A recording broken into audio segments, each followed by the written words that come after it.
Live on DAZN Worldwide, April 26th, Eubank Jr. versus Ben. 30 years of rivalry and hatred. I do hate him. All comes down to this. The next generation, a new destroyer. For family, history, legacy. Eubank Jr. versus Ben, April 26th. Buy now at DAZN.com/boxing. Oscar Bevis for the Stomping Ground, powered by Wow Hydrate and available on DAZN. Mr. Josh Taylor joins me. Good to see you, my man. How's things? Yeah, good, mate. Just finished a good hard session there. So, yeah, pretty tired. Could be doing with going and getting a little lie down before the next session. So, yeah, feeling good, though. Unfortunately, you've got to spend time speaking to people like me. Yeah, I've got to spend time talking nonsense to you guys. Let's jump straight in. May the 25th, Echo Esmond. Everyone's buzzing to see you back, but I bet you're buzzing because, look, he brings action. You bring action. Are we going to get a good fight? Simple. Yeah, I think it's a given that it's going to be an exciting fight. You know, he's always in good fights and action-packed fights. I'm always in action-packed fights as well. So I think it's got the makings to be a very good fight, a great, entertaining fight. You know, on the edge of the seat stuff. You know, because it's going to be all action, I think, for the very first bell. So yeah, I'm looking forward to getting stuck in amongst it and getting stuck in amongst this challenge. Yeah, one thing he hasn't done is operated at the level that obviously you've been at, not even just the top, the elite of the top. So if it wasn't anything other than quite a convincing win, would you be a bit disappointed?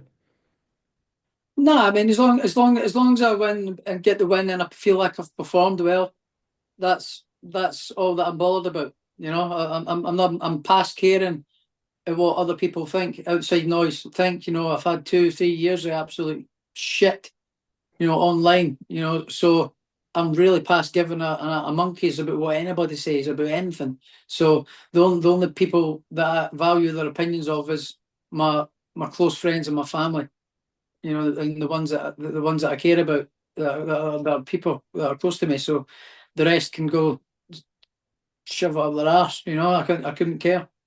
You couldn't have said it any better. That makes it sound like that there was a point where that was something that would play on your mind, despite the fact you were sitting there with all 4 belts, an Ali trophy, one of, if not the best fighter that Scotland has ever seen. But there was a point where that online stuff would probably just sit there and tick away a little bit. Is that a fair comment? Yeah, well, yeah, it was after. Yeah, I'll have a coffee, please. Sorry, just the wife there. Yeah, there was a point where it was just constant, you know. Obviously, after the first Jack fight, my performance was terrible.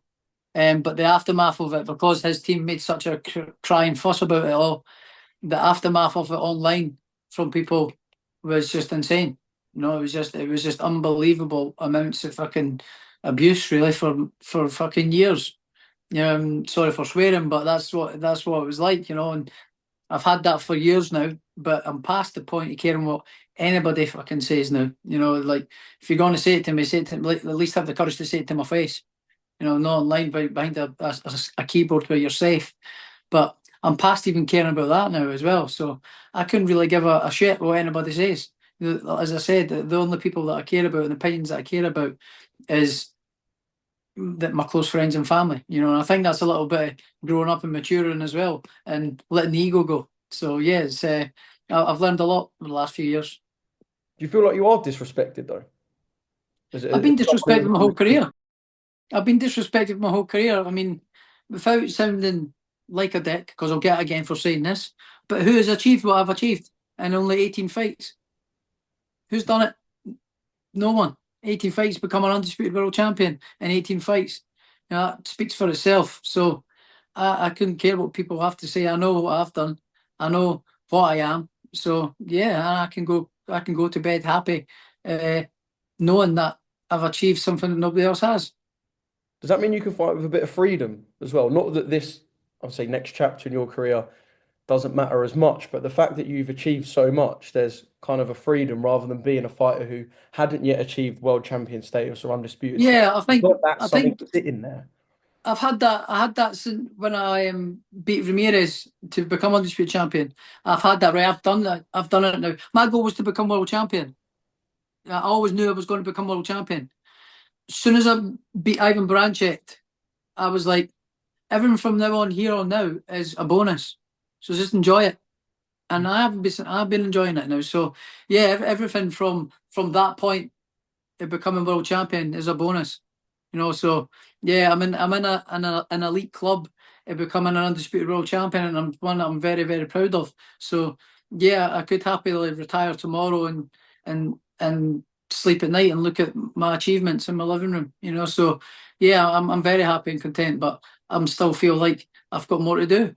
I still feel like I can achieve more, because if I do retire, like I said there, it'd be 6 months down the line, I'll be going, could have done more.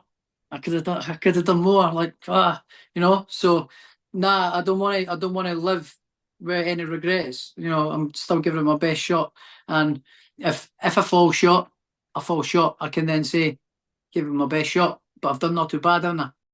So yeah, so everything from what happens from here on now is a bonus, but I'm still very full of ambition and drive to achieve becoming a two-weight world champion.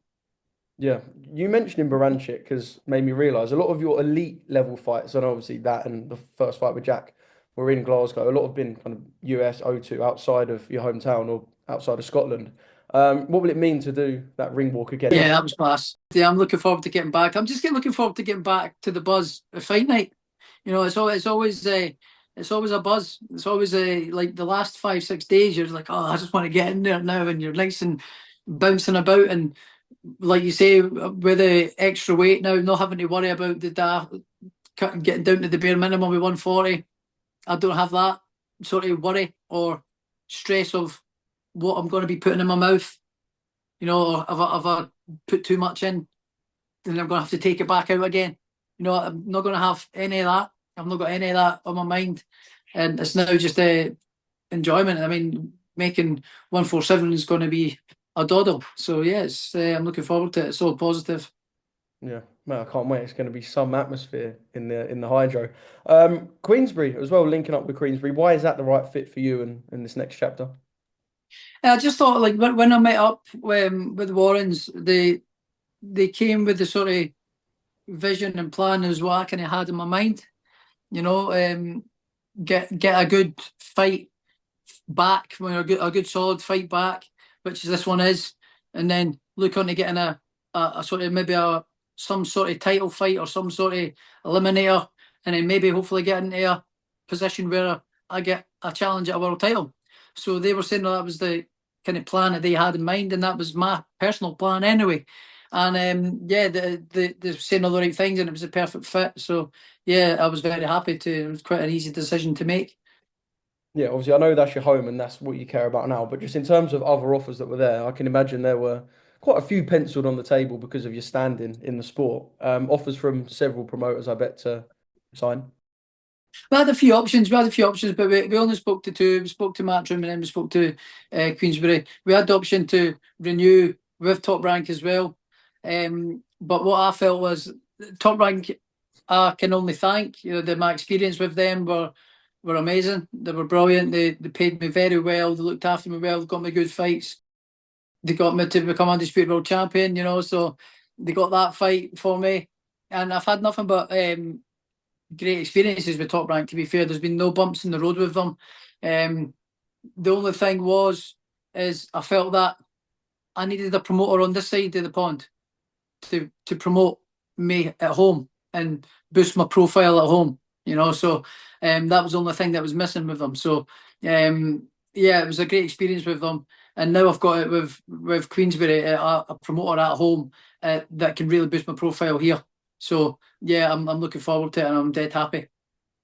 There's a lot of talk around this Queensbury and Matchroom 5v5. We saw the one last year that obviously went in Frank's favour. Look, you've got a job to do, but it's hard to ignore when people are putting potential fights forward. You and Jack for the third time. It's been touted, a 147. How did you feel seeing your name in and around Jack? I mean, it's not something you're... It's quite funny. It's quite funny that the nearly man, as I call him, the nearly man, he wasn't interested only a couple of months ago before his last fight. He wasn't interested. Oh, what's he got to offer? Okay. Now the nearly man's been done again, been beat again. He's all of a sudden wanting the third fight. He's all of a sudden wanting the third fight now because he's got nowhere else to go, and I'm his biggest paycheck again. So do you entertain that third fight? But we'll see what goes. We'll see what goes. We'll see what happens. But yeah, we'll see what happens. But it's quite interesting how the tables turn, isn't it? What did you make of his defeat to Arnold Barbosa? I never really made anything of it. I thought Barbosa won. Well, I actually thought that he won by more points than than the judges gave him, but the right result was given. Just finally, Arnold Barbosa against a man Teofimo Lopez. Is that a fight? Yeah, This is a good boxing fight. fan kind of gets you. Yeah. It's a good fight. It is a good fight, and it's an exciting fight. Teo, I know I suffered a defeat from him, but I have been in with better boxers. To be fair, I have been in with better. I think obviously, but I never had the best preparations going into that fight, but I went in the best condition I could. I mean, I couldn't do any leg conditioning with a bad injury that I had. I think I only done 4 curve on the running treadmill sessions that I was able to get in for that fight. But I went into that fight feeling well, feeling good, feeling fit. Was knocking sparring partners out, so I felt good, but just on the night it just didn't work. But having said that, I have been in with better boxers than Teofimo Lopez. He is very good in terms of he's quite athletic, his movement and stuff. He's quite athletic, but I've been in with better boxers. Yeah. Well, Josh, I got to go. I know my time's up, and you got some other bits to do. I really appreciate the time No problem. from me and Charlie in this hotel room. Final one. What happens on May the 25th? What can we expect from the Tartan Tornado return?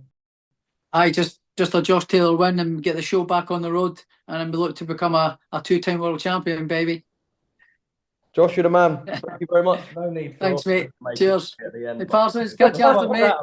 That did sound a bit dodgy, didn't Very it? suspect. That sounded Very a bit suspect. dodgy. That Josh, guys. Legend. See you later, lads. Live on DAZN Worldwide, April 26th, Eubank Jr. versus Ben. 30 years of rivalry and hatred. I do hate him. All comes down to this. The next generation, a new destroyer.